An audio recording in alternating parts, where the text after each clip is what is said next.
Assalamualaikum warahmatullahi wabarakatuh. Ya, opini-opini saya bercerita kalian mencaci, salah, kalian mengerti. Jadi sekarang kira-kira udah jam setengah lima kurang ya, waktu Turki.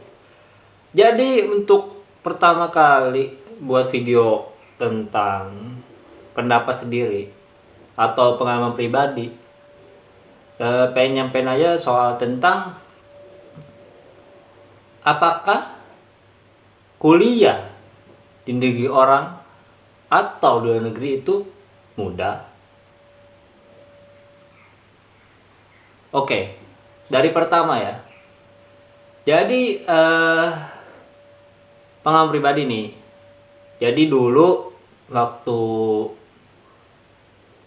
pertama kali kesini, sebenarnya rencana yang ditunda-tunda, bahkan udah nggak ada kepikiran lah.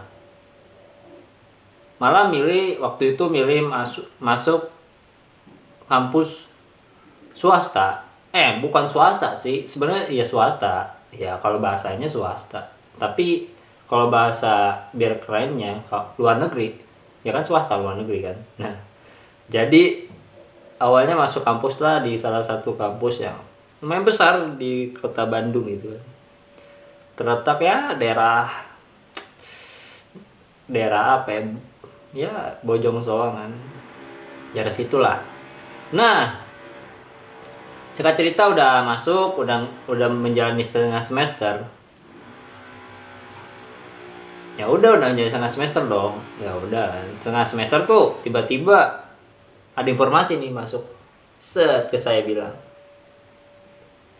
Terus bilang gini. Bilang apa ya? Bilang gini. Nih, ada kenalan dari Om. Ini kan bukan susah-susahnya gampang di Turki ya, salah. Ya apa lah. Ya introduce dulu aja nih. Ntar mah kita bahas ya. Tapi nggak apalah, santai. Ini mah cuma mengenalkan kenapa bisa ke Turki. Oke? Jadi ya udah dapat info dari kenalan dari Om, dari paman. Ya paman kan bahasa bakunya ya. Kalau Om ya bahasa sehari-hari. Bahasa Sundanya emang. Jadi ada informasi gini, katanya ada cara buat ke Turki nih, katanya tuh. Terus kayak nyampein bilang gini apa? Ada kenalan Om, paman, emang gitu.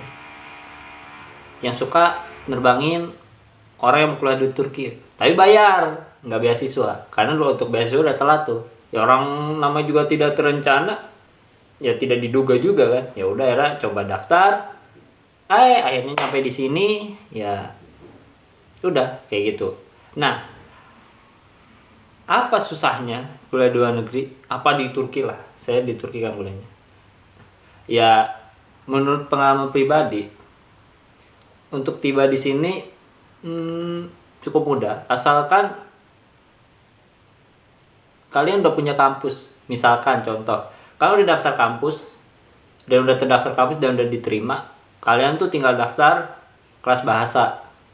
Jadi pas sampai di sini, kalian tuh tinggal fokus kelas bahasa dulu setahun lah ya. Setahun udah paling cepat, paling lama bisa bertahun-tahun. Itu terserah pilihan orang-orang ya. Ada yang mau bisnis dulu atau gimana, itu pilihan. Udah kelas bahasa, udah daftar kelas bahasa, yang penting kampus yang kalian tuh itu udah diterima gitu. Karena zaman dulu mungkin masih impossible lah kalian daftar kampus setelah kelas bahasa. Jadi kelas bahasa dulu fokus, terus kalian ketika ada pendaftaran online, berkas segala macem, ujian segala macem, tes masuk segala macem, ya kalian tinggal daftar terus ujian atau berkas segala macem.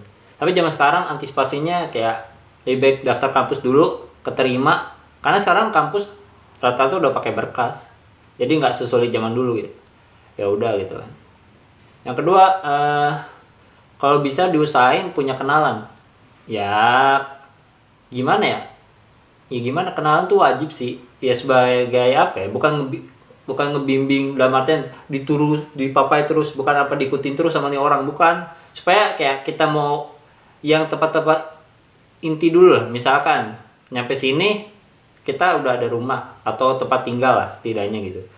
Jadi jangan sampai kayak kita sampai sini nggak ada yang ngurusin, bingung, bingung ini mau gimana gimana, saya tidak tahu saya harus kemana, saya tidak punya kenalan, saya harus punya kenalan lah.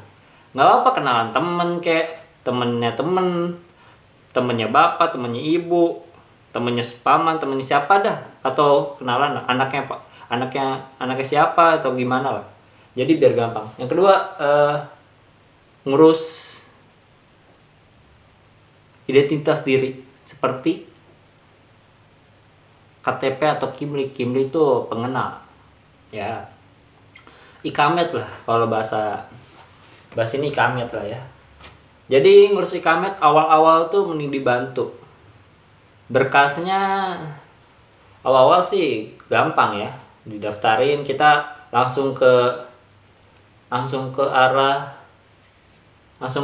apa ya, administrasi masalah kewarganegaraan gitu ya, pengurusnya kayak ya pokok kewarganegaraan, kayak ngurus-ngurus apa orang luar negeri tinggal di sini ya, surat tinggal ikamet tuh kan. Jadi ya kok kaki keangkat, gak boleh gitu guys, gak boleh. Aduh kan jatuh, geser kesenggol. Nah wajar ya, tadi kameranya jatuh, orang pakai HP nggak ada tripod, maaf aja.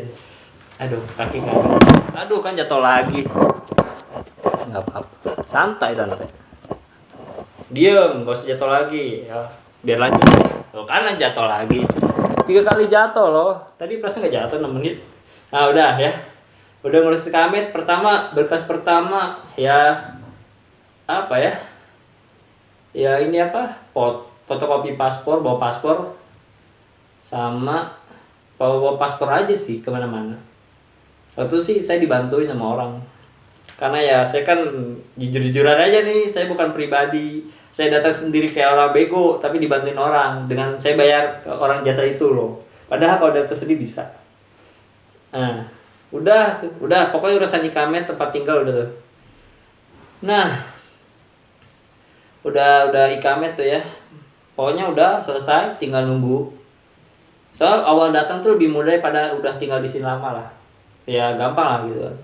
Lebih gampang pas awal datang, karena yang penting udah ada kampus, udah punya tempat tinggal, jadi nggak sulit-sulit lah. Gitu loh. Nah, azan.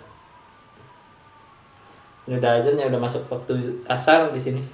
Asarnya jam 4:30 di sini. Ya terus apa lagi ya? Udah itu doang sih kalau masalah berkas. Nah, yang jadi susah itu buat apa ya, buat kita mahasiswa untuk pertama kali datang nih, itu adalah bahasa Turki itu sendiri. Jadi setiap kota itu ada namanya, kampus itu nyediain kelas bahasa bagi orang asing yang ingin belajar di sini gitu.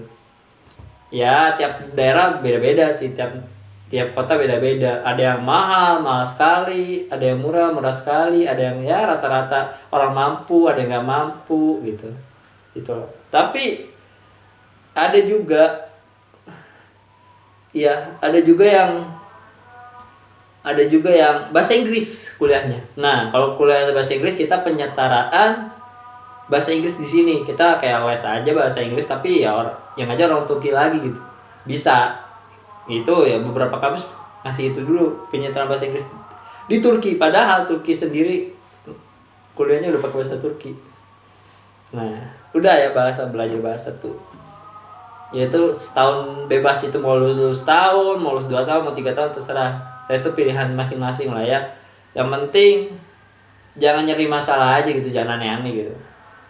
Nah, setelah kalian udah bebas, sudah daftar, dapat kampus, dapat sertifikat, ada tingkatan A1, A2, B1, B2, C1, C2 atau segala macam kayak gitu. Jadi kalau udah punya sertifikat, kalian udah bisa masuk kampus tuh. Nah, ini nih kebiasaan mahasiswa Indo nih yang saya alami sendiri gitu. Nggak banyak yang punya kenalan orang Turki itu, nggak banyak. Ya udah gitu, kayak kita cuma sebatas komunikasi tentang pelajaran, tentang kepentingan lah, nggak ada yang kayak kita akrab banget gitu.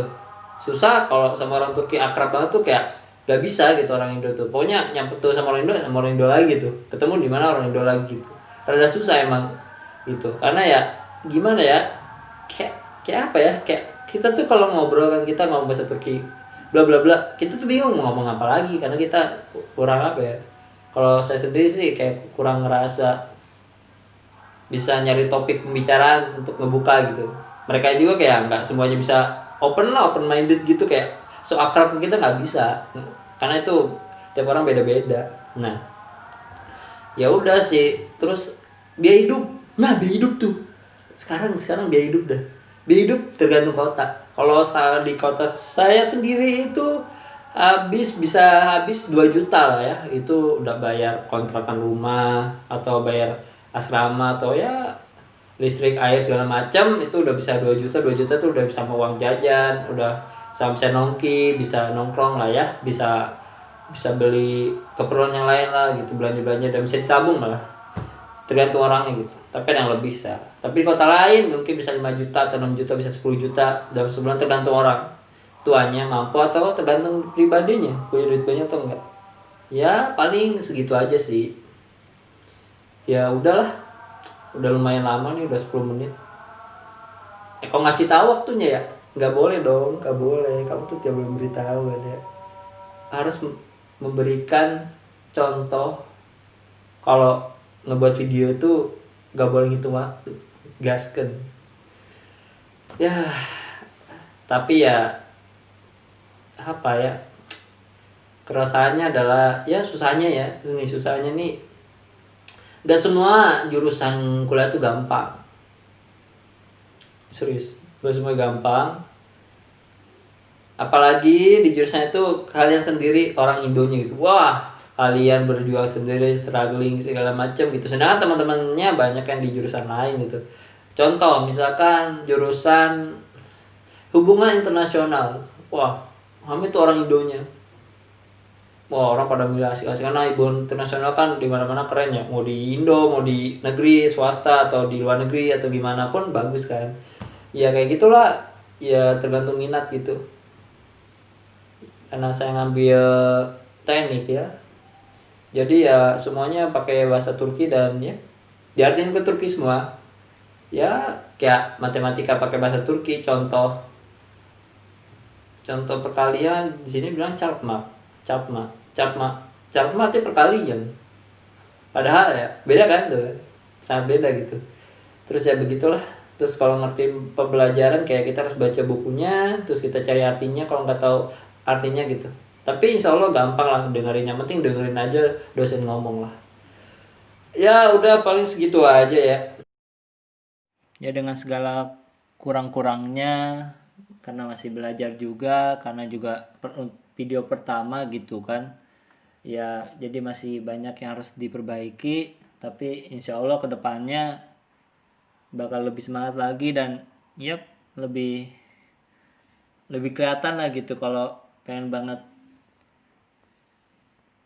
liatin kalau punya pendapat atau konten-konten berikutnya. Ditunggu ya, pokoknya entah seminggu sekali atau 2 minggu sekali. Assalamualaikum warahmatullahi wabarakatuh.